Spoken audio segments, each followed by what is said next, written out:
आज हम आपको एक ऐसी साधारण लड़की की असाधारण लड़ाई दिखाएंगे जिसने अपने साथ हुए अत्याचार के खिलाफ इंसाफ की वो लड़ाई लड़ी जो अपराधी के लिए एक सबक और पूरे समाज के लिए मिसाल बन गई।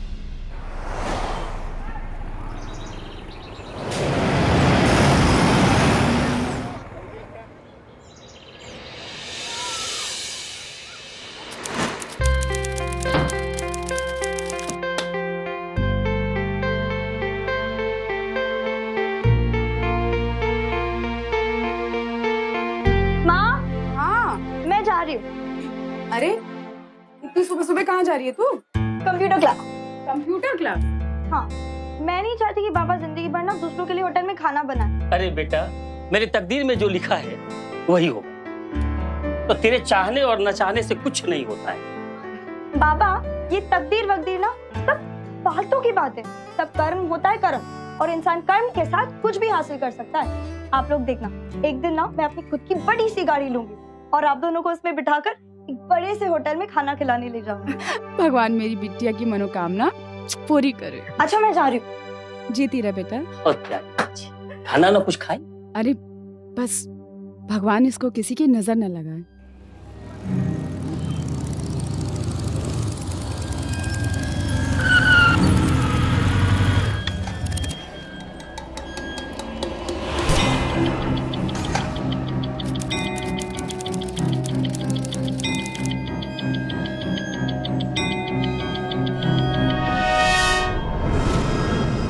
एसिड की बोतल कितने की? 20 रुपए की एक। 2 देना। 2 बोतल क्यों ले रही है? चल बताता हूँ।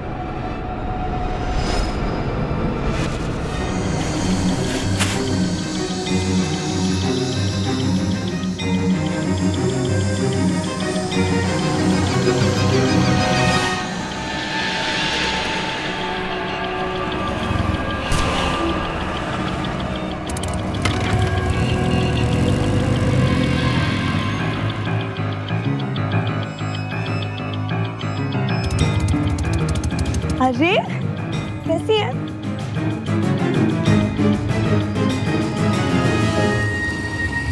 क्या हुआ? रुक क्यों गया? देख तो ले इस एसिड में दम कितना।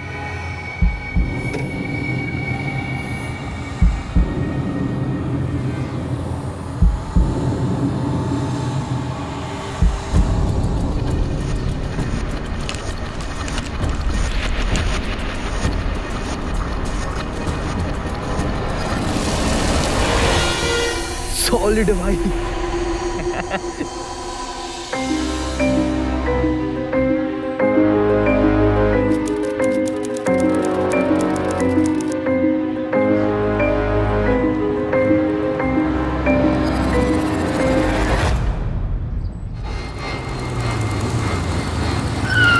यहाँ गाड़ी क्यों रुक गई? यही टाइम है उसके निकलने का।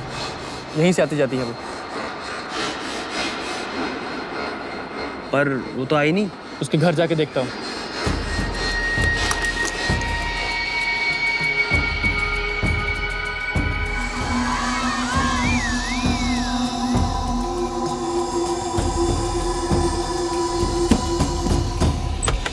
अरे तू कैसे आना हुआ? दुर्गा कहाँ है? वो तो कंप्यूटर क्लास गई है। कुछ काम था क्या? नहीं कुछ नहीं। ठीक है, मैं उसे कह दूंगी कि तू आया था। हाँ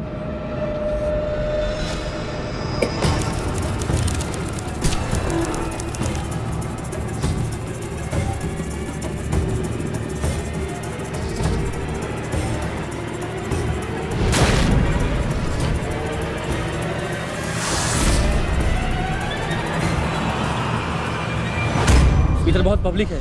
चल आगे चल के घेरते हैं। चल।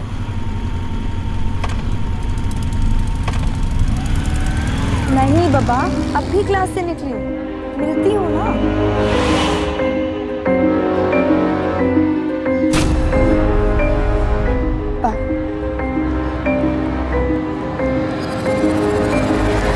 चल।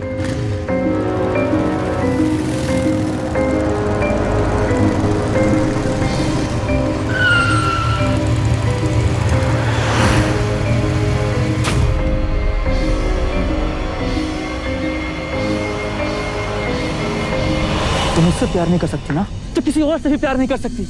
इससे बड़ा गुरूर है ना अपने चेहरे का। मैं तेरा वो हाल करूंगा कि प्यार तो दूर, कोई तेरे तरफ देखेगा भी नहीं।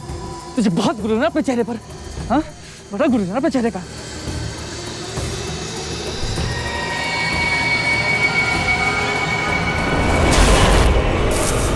भारत में हर साल एसिड अटैक के तकरीबन 1,500 मामले दर्ज किए जाते हैं और इनमें से 80% केसेस में महिलाएं इस नारकी अपराध की शिकार होती हैं। जरा सोचिए, किसी के चेहरे को विकृत करने के इरादे से उस पर एसिड फेंकना, इस घिनौने अपराध की जितनी भी निंदा की जाए कम। माचिस की तीली से लगने वाला एक मामूली सा झटका भी कितना दर्द देता है, आंखों में आंसू आ जाते हैं, तो फिर चेहरे और शरीर के यूं जलने पर कितनी पीड़ा होती होगी, कितना दर्द होता होगा। इस बात की गवाह उन लड़कियों की चीखें, और ये दर्द और चीखें सिर्फ उस पल तक सीमित नहीं होते, जिंदगी भर साथ रहते हैं।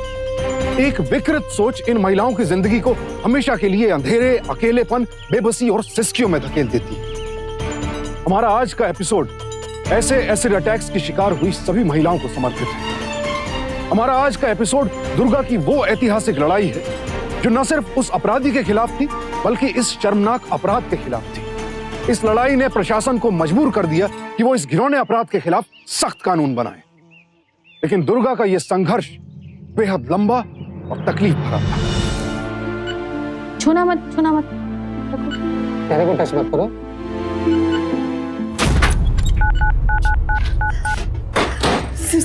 सिस्टर, मेरी बेटी कैसी है? हाँ अब ठीक है, मैं मिल सकती हूँ उससे? नहीं। Excuse me. और डॉक्टर, मुझे उस लड़के का बयान चाहिए। नो इंस्पेक्टर, वो लड़की अभी कुछ बोलने की हालत में नहीं है। कब तक हो पाएगी? कुछ बताना मुश्किल है, लेकिन जैसी उसकी हालत सुधरेगी मैं आपको इन्फॉर्म करूंगा। ठीक? डॉक्टर साहब, मैं उसकी माँ हूँ, एक बार मिल सकती हूँ ना उससे? देखिए, क्या है कि अभी कुछ बोलना, कुछ कहना उसके लिए बहुत हानिकारक हो सकता है। मैं कोई बात नहीं करूँगी, बस दूर से उसको एक बार देख लूँ, मुझे तसल्ली हो जाएगी। मेरी बच्ची ठीक है। डॉक्टर साहब, मेरी बच्ची ज्यादा तो नहीं जली ना? देखिए, एक साइड तो ऊपर का सारा स्किन जल चुकी है। संभालो अपने आप को उसे लक्ष्मी। निकाल कर दवाई लगा। कितनी सुंदर थी मेरी बच्ची, नजर लग गई उसको। देखिए, आप अकेली जाकर मिल लीजिए, ठीक है? लेकिन प्लीज एक बात का ख्याल रखिएगा, ये भूल कर भी उसे मिरर मत दिखाइएगा। Please go. Excuse me. नहीं देख सकते उसको इस हालत में।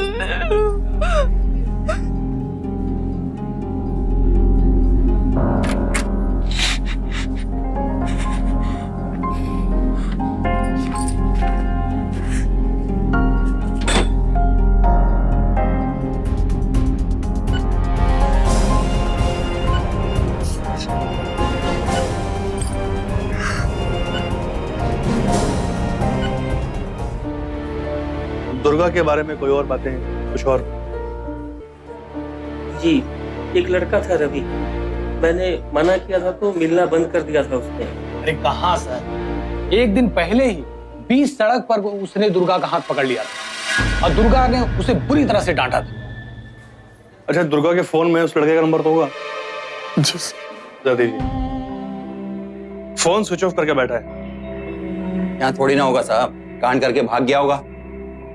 अमित, एक काम करो, जिस कंपनी का फोन इस्तेमाल करता है उस कंपनी से उसका घर का एड्रेस निकालो जल्दी। ये सर। अपनी आंखें बंद कीजिए और सिर्फ एक बार खुद को दुर्गा की जगह रखकर देखिए।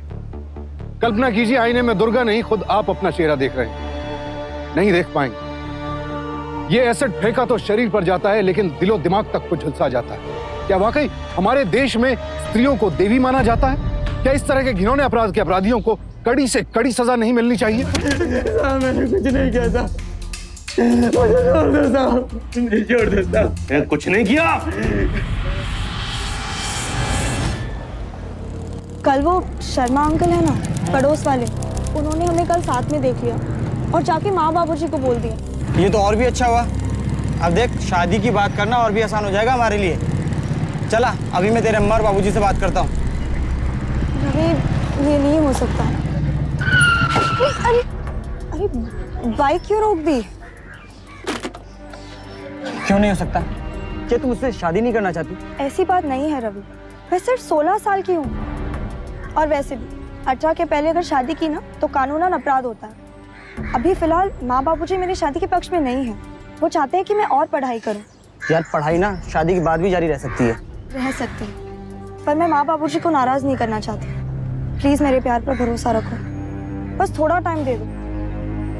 चल ठीक है, अब खुश, अब बैठ। उस लड़की ने तुझसे मिलने से मना कर दिया, इसलिए तूने ऐसा किया। दुर्गा, तुम बिल्कुल मत घबराओ, हमने रवि को पकड़ लिया। तुम सिर्फ गवाही दो और फिर देखो मैं कितनी मजबूत चार्जशीट फाइल करता हूँ। मुझे बताओ, तुम्हारे साथ ये जो कुछ हुआ है वो रवि नहीं किया है? मैं कुछ समझ नहीं पा रहा। बोलो बेटा, बोलो कौन था वो? रफीक। रफीक? ये रफीक कौन है? अब तक सबको लग रहा था कि इस अटैक के पीछे रवि का हाथ है, लेकिन दुर्गा ने केस का रुख ही पलट दिया रफीक का नाम लेकर। आखिर ये रफीक कौन था और दुर्गा से उसका ऐसा क्या रिश्ता या दुश्मनी थी जो उसने इतना घिनौना अपराध कर डाला?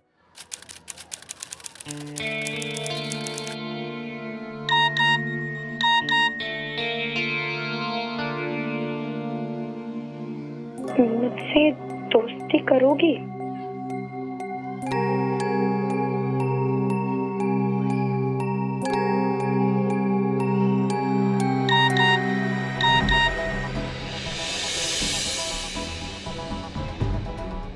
तू मेरी जानू है, मैं तेरा दिलदार।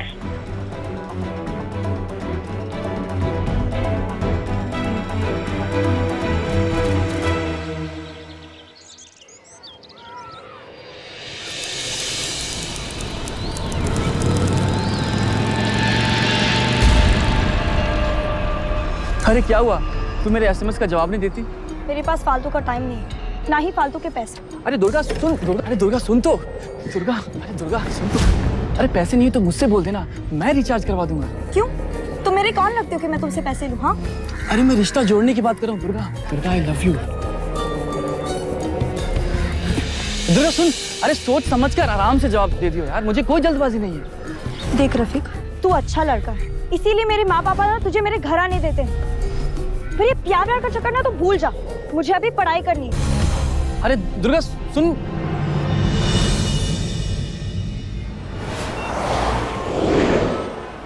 हाँ माँ, मैं बस पहुंच रही, 2 मिनट।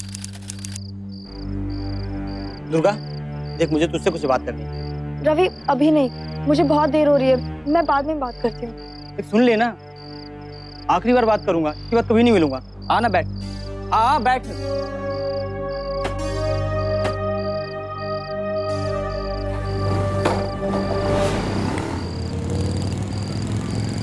बस यहीं पर रुको।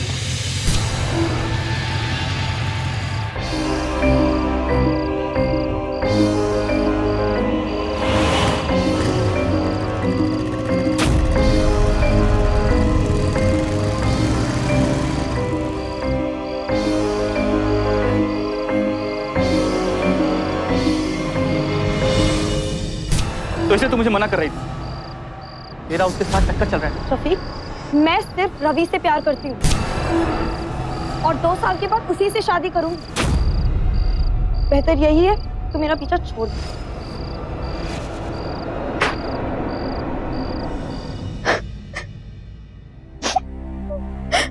और जिस जगह पर ये घटना हुई वहां के लोगों ने हमें बताया कि उस लड़के ने मुंह पर कपड़ा बांधा हुआ था। फिर तुमने उसे पहचान कैसे ली? उसके माथे पर टाके के निशान थे, ने देख लिया था। और बेटा? उसकी आवाज। पीछे बड़ा गुड़ है ना अपने चेहरे का, मैं तेरा वो हाल करूंगा तू तेरी तरफ देखेगा भी नहीं। एक्सक्यूज मी, रफीक का घर कौन सा है? वही जहाँ मौसी बर्तन मांज रही है। Thank you. रफीक का घर यही है? जी साहब। उसे बाहर बुलाओ। लेकिन वो इस वक्त घर पर नहीं है। चल सिंह, चेक करो। नहीं है साहब, वो घर पर नहीं है साहब। एक मिनट, कहाँ गया है? पता नहीं, लेकिन क्या बात है साहब? उसने एक मासूम लड़के के चेहरे पर थैंक दिया है। क्या? या अल्लाह, कुछ मिला? नहीं सर। मैंने कहा था ना वो नहीं है साहब घर पे। जैसे ही आएगा थाने भेजना उसको, ठीक है? जी। चलो। आज हम उस जाबाज लड़की के घर के सामने खड़े हैं। यही वो घर है, यही वो जगह है। हम आपको बताना चाहते हैं कि दरिंदगी का शिकार हुई वो लड़की यहीं रहती है। आपको मिलवाते हैं हम थोड़ी देर में उस लड़की से। शायद वो लोग आ चुके हैं। कौन कर सकता है आपके साथ इतनी दरिंदगी? किसी को देखा आपने? किस पे शक है आपको? मैडम मैडम प्लीज बताइए। मैडम क्या पुलिस साथ दे रही है? ऐसे में एक समाज के तौर पर हमारी क्या भूमिका बनती है इस शर्मनाक अपराध के खिलाफ लड़ाई में? क्या हाथ पर हाथ धरकर बैठे रहे? दुर्गा के आसपास यही हो रहा था। कायदे से उसे उसकी इस लड़ाई में पूरे समाज का शारीरिक और मानसिक रूप से बल मिलना चाहिए था, लेकिन मीडिया और लोगों के सवालों ने उसे अंदर तक तोड़कर रख दिया था। उसका सिर्फ शरीर ही नहीं जला था, अब कहीं ना कहीं उसकी लड़ने की हिम्मत भी टूटने लगी थी। लोग उससे मुंह मोड़ने लगे थे। Hello sir. Okay, hello, thank you.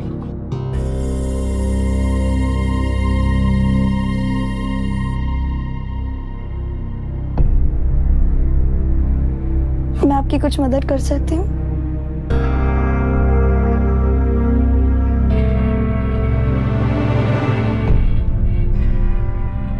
Durga, मुझे खुशी हुई कि तुम यहाँ आकर के दोबारा काम कर रही हो, लेकिन तुम्हारी ये हालत, तुम्हारा यहाँ आना किसी कस्टमर को अच्छा नहीं लगेगा। प्लीज दुर्गा, मेरी बात समझने की कोशिश करो।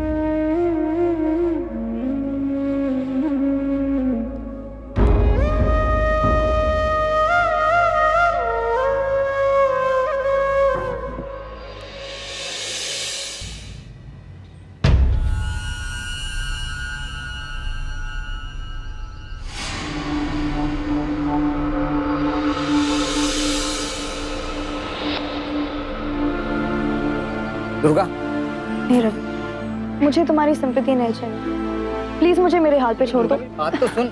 रवि, हमारे बीच सवाल जवाब खत्म हो चुका है। मेरे इस चेहरे के साथ हमारा रिश्ता भी जल गया। मैं जानती हूँ कि तुम्हें मुझसे हमदर्दी है, इस चेहरे के साथ तुम मुझसे प्यार नहीं कर पाओगे। बट थैंक्स, तुमने औरों की तरह मुझसे मुंह नहीं फेरा, देखा मुझे, और तुम्हारा ये देखना मुझे जिंदगी भर याद रहेगा। लेकिन दुर्गा सुन तो सही।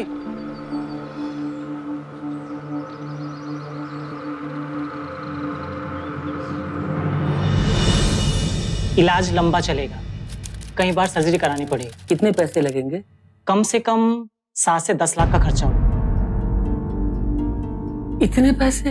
वैसे अगर आप चाहें तो एक एनजीओ की हेल्प ले सकते हैं। मैं आपको उनका पता लिख के दे देता हूँ।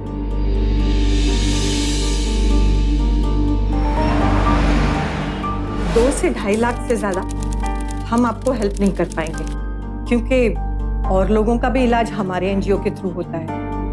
पर इससे इलाज शुरू किया जा सकता है और फिर हाईकोर्ट से कहकर सरकार से कंपनसेशन भी मांग सकते हैं। सर, रफीक का पता चल गया है, वो गाजियाबाद में। क्या? गाड़ी निकालो।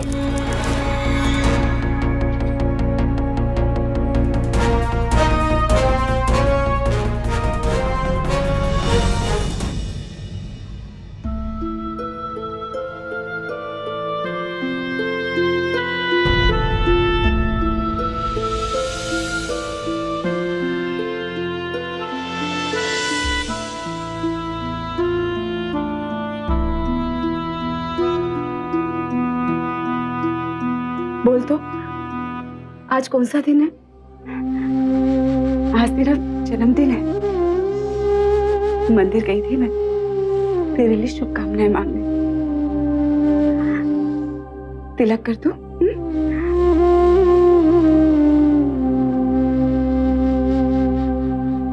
सब अच्छा हो जाएगा, देखना। ले बेटा, थोड़ी सी मिठाई खा ले। ये ले।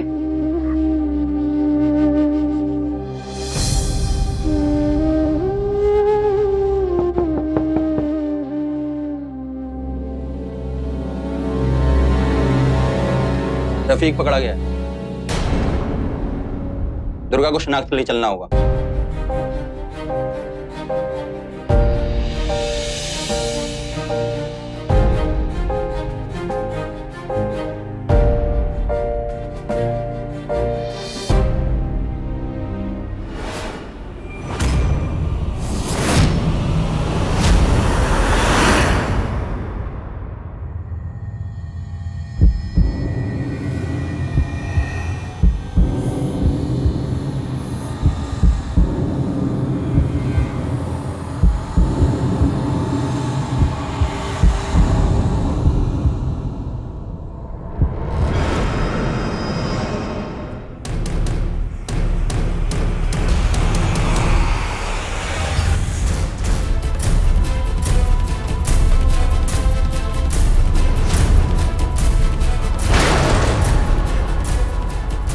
आंखें मत चुरा, सच का सामना कर।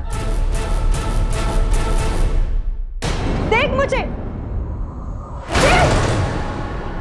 तेरी एक मिनट की गुस्से की वजह से मेरी पूरी जिंदगी खराब हो गई। इसी दर्द और दाग के साथ मुझे जिंदगी भर जीना है, यही मेरी पहचान है। पर इस पहचान के साथ तेरी भी एक पहचान बन गई है, तू कायर है। मैं तो जिंदगी भर तड़पती रहूंगी और साथ में तुझे भी नहीं छोड़ूंगी। इंस्पेक्टर साहब, यही था उस दिन। इसे फांसी मत दीजिएगा, इसे उम्र कैद की सजा होनी चाहिए ताकि ये तड़प तड़प कर जिए। के खिलाफ चार्जशीट बनाओ और जल्द से जल्द कोर्ट में पेश करो। लेके जाओ इसे।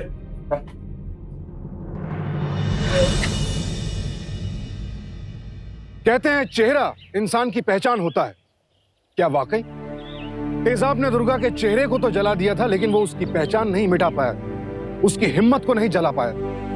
दुर्गा ने साबित कर दिया कि इंसान का अस्तित्व, उसकी पहचान सूरत से नहीं, सीरत से होती। उसने चंद रुपयों के आईने से यह अधिकार छीन लिया कि वो उसकी जिंदगी के फैसले करे। अपने अंदर पैदा हो रही हीन भावना को हराया और अब अपराध और अपराधी को हराने निकल पड़े।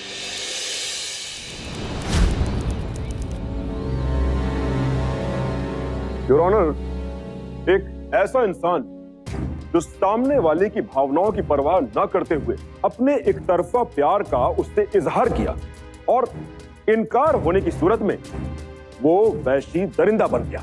अपना आपा खोकर ये उसके ऊपर तेजाब छिड़क देता है। योर ऑनर, इतनी घिनौनी हरकत करता है, इसका अंजाम तक इसने नहीं सोचा कि इससे उस लड़की का जीवन बर्बाद हो जाएगा।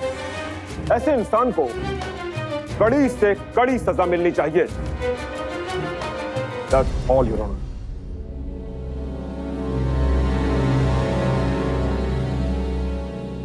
अदालत मानती है कि रफीक से गलती हुई और उसे ऐसा नहीं करना चाहिए था। जो कुछ भी हुआ क्षणिक आवेश में हुआ और वो अपनी गलती मान रहा है। फिर भी अगर उसे कड़ी सजा दी गई तो उसके एक बड़े अपराधी बन जाने का खतरा बढ़ जाता है। इसलिए अदालत उसे आगे से ऐसी गलती ना करने के लिए आदेश देते हुए 3 महीने की सजा और 3000 का जुर्माना भुगतने के लिए आदेश देती है।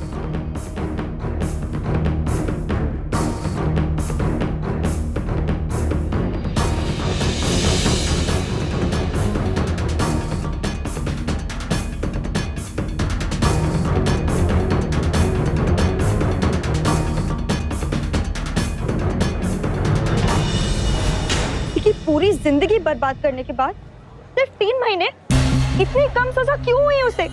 पुलिस ने इस केस में जो धाराएं लगाई हैं, वो चोट पहुंचाने वाली धाराएं थी।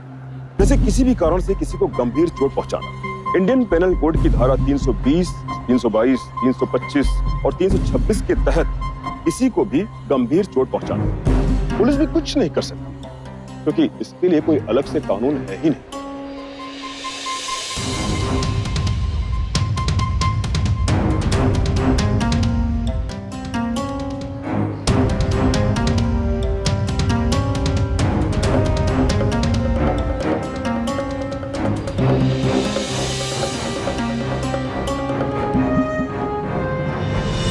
कानून ने रफीक को दोषी करार देकर उसे सजा सुना दी, लेकिन क्या यह दुर्गा की जीत थी? एक लड़की जिससे उसका चेहरा, उसकी पहचान, उसकी जिंदगी की खुशियां हमेशा के लिए छीनने की कोशिश की गई। उसके अपराधी को सिर्फ 3 महीनों की सजा और 3000 रुपए जुर्माना। पिछले 6 महीनों में दुर्गा के इलाज पर लाखों रुपए खर्च हो चुके थे, फिर भी उसका चेहरा पूरी तरह ठीक नहीं हुआ था। और अभी और कितना समय और कितने पैसे लगेंगे ये भी कोई नहीं जानता था। और उसका अपराधी रफीक सिर्फ 3000 रुपयों का जुर्माना भरकर और 3 महीनों की जेल काटकर आजाद होकर वापस घर आ गया। और दुर्गा अब भी जल रही थी, तड़प रही थी, हर पल जिंदगी से लड़ रही थी। दुर्गा की नजरों में यह न्याय नहीं, असहनीय अन्याय था, और अन्याय उसे किसी भी कीमत पर बर्दाश्त नहीं था। भैया, एक बार एसिड की दीजिएगा।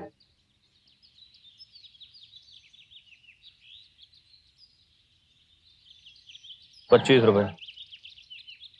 आप ऐसे ही किसी को एसिड बेच देते हैं? अरे तो मैडम बेचने के लिए रखी है ना। एक बार भी नहीं पूछा कि मुझे किस लिए चाहिए होगा। टॉयलेट बाथरूम साफ करने के काम आती है।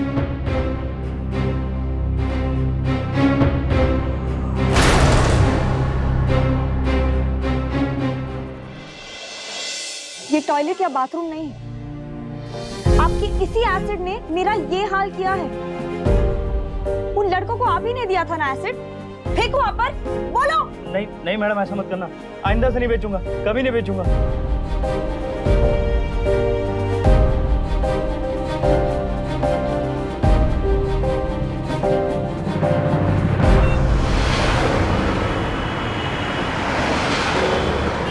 और कितनी दुकानों पर जाओगी तुम? और किस किस को एसिड बेचने से रोकोगी तुम? तो और क्या करूं? रफीक को सजा नहीं दिला पाई, खुद का इलाज भी ठीक से नहीं कर सकी। इलाज के पैसे ही नहीं है और इलाज हो भी गया तो मैं पहले जैसी थोड़ी रहूंगी। और कुछ नहीं कर सकती तो कम से कम ये तो कर सकती हूँ ना, ताकि मेरे बाद किसी और लड़की के साथ ऐसी घटना ना हो। अगर इसे रोकना ही चाहती हो तो सही जगह जाकर अपनी आवाज उठाओ, सरकार की आंखें खोलो ताकि तेजाब बेचने पर प्रतिबंध लग सके। और इस सब के खिलाफ एक PIL दाखिल करो।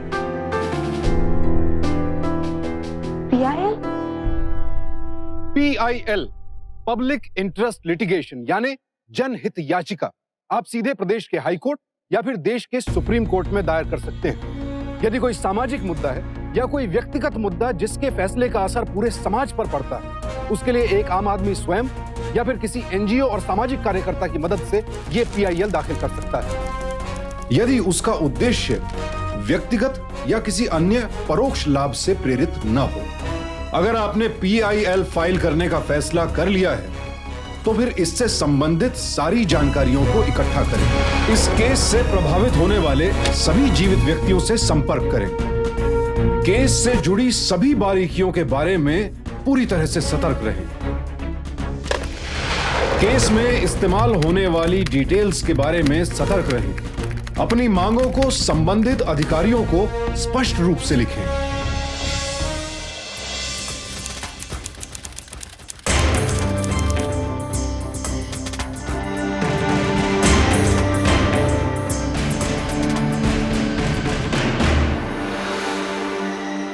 आप सोच लीजिए क्या करना है।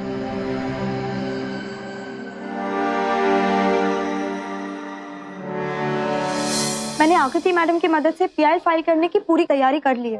एक, एसिड की खुलेआम बिक्री बंद की जाए। दूसरी, एक नया कानून बनाया जाए जिसमें एसिड फेंकने वालों को कड़ी से कड़ी सजा मिले। तीसरी, सरकार को एसिड के शिकार लड़कियों को पूरी रिहैबिलिटेशन फैसिलिटीज देनी चाहिए। चौथा और सबसे अहम, एसिड के शिकार लड़कियों के इलाज का पूरा खर्चा सरकार उठाए। और जब तक ये सब नहीं होता हम लड़ते रहेंगे।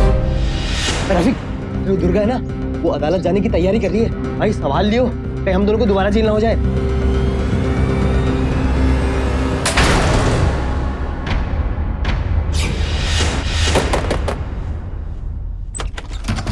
अगर दोबारा अदालत गई ना तो पूरे परिवार पर तेजाब फेंक दूंगा।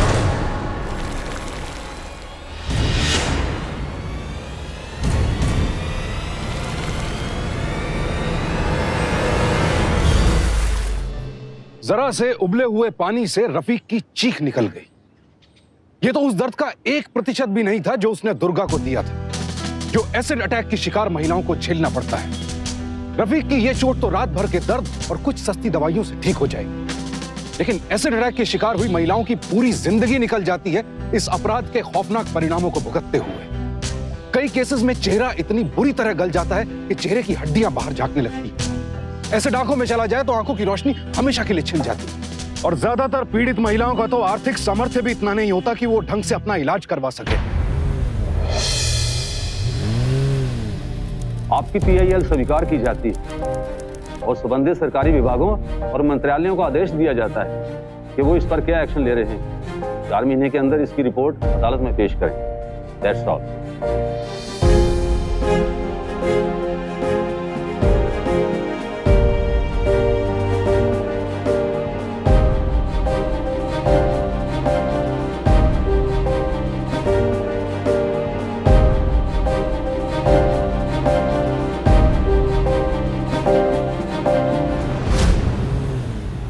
क्या राज्य सरकार इस तरह के एसिड अटैक केसेस में कॉम्पेंसेशन दे नहीं सकती? बिल्कुल दिया जाना चाहिए। और एक एसिड अटैक के बाद तो एक लड़की की जिंदगी बर्बाद ही हो जाती है और सरकार को इसका मुआवजा देना ही चाहिए। और अदालत सरकार को यह सुझाव देती है कि एक कमेटी बनाकर इस पर विचार विमर्श करे। दुर्गा के दृढ़ संकल्प और निरंतर कोशिशों के परिणाम स्वरूप सरकार को एक समिति का गठन करना पड़ा ताकि एसिड अटैक की शिकार हुई महिलाओं के साथ पूरा न्याय हो सके। लेकिन दुर्गा को यह PIL फाइल किए हुए 4 साल बीत चुके हैं और अब तक कोई फैसला नहीं आया। यह सब कुछ आसान नहीं था, लेकिन बेहद जरूरी था। दुर्गा टूट सकती थी, हार मान सकती थी, लेकिन उसने हर मुश्किल का सामना करते हुए भी अपनी जंग जारी रखी। दुर्गा के इस जज्बे को हम सलाम करते हैं।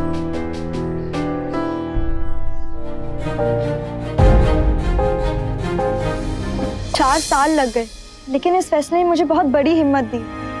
दुर्गा की इतनी लंबी लड़ाई के कारण आज 7 साल बाद एसिड अटैक पर यूनियन कैबिनेट ने कानून पास किया है।